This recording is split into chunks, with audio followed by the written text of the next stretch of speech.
Hit Radio, l'essentiel de l'actualité.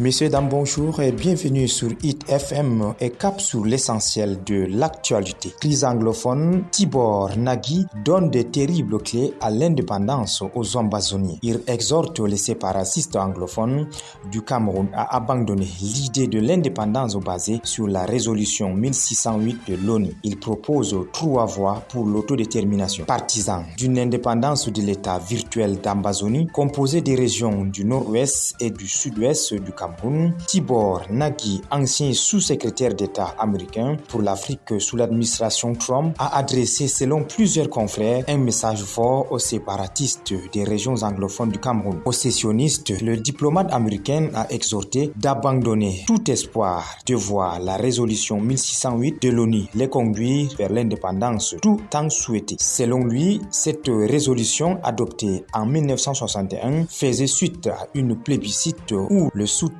Cameroun britannique avait voté pour rejoindre la République du Cameroun, majoritairement francophone.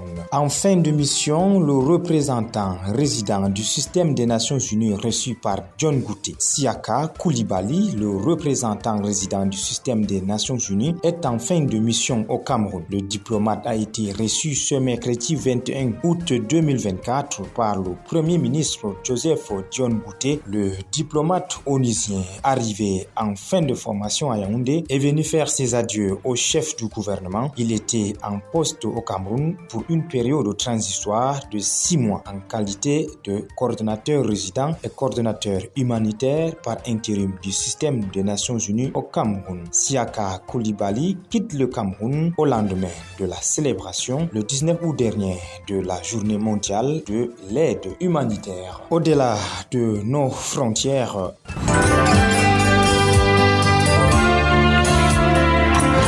l'actualité internationale. Gabon, Brice Oligui Nguema, homme providentiel. Avec les changements survenus en ce moment au Gabon, il est essentiel de saluer ce pays et la vision politique qui s'y déploie. Le ministre en poste, jouissant d'une pleine liberté d'action, œuvre chaque jour avec une ardeur nouvelle pour le bien-être des Gabonais, tandis que le grand banditisme et la corruption ont diminué. Les Gabonais arrivent désormais à l'heure au travail, s'acquittant de leurs tâches avec sérieux et dévouement. L'économie, quant à elle, est en plein essor malgré le fait que le pays soit actuellement dirigé par un militaire. On estime que le Gabon est en marche vers une modernisation profonde de la société avec un ambitieux programme social et industriel en cours. Madame, Messieurs, merci de rester en compagnie des programmes de Hit FM 103.0. C'est la fin de ce point sur l'actualité. Nos programmes se poursuivent sur Hit FM depuis Garoua. Hit Radio, une info d'avance.